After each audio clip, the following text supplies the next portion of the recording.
නමුත් මේ ආමිසය කියන එක අයින් කරලා ප්‍රතිපත්තිය විතරක් අපිට අද කාලේ මේ දහම මතු කරගන්න බෑ.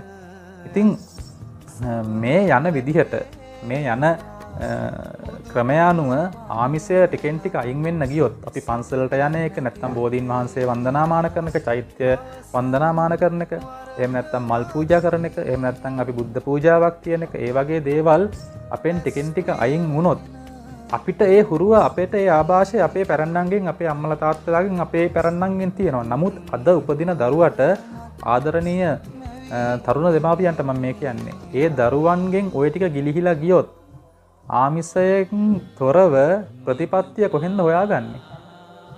ප්‍රතිපත්තිය, ඒ ධර්මය, ඒ පණිවිඩය කාගෙන්ද එන්නේ එළියට? ප්‍රතිපත්තිය දැනෙන්න, ප්‍රතිපත්තිය අපි තුලින් මතුවෙන්න, අපිට මේ වටපිටාව, අපිට ආරක්ෂාව, අපිට මේ බුදුදහම තුල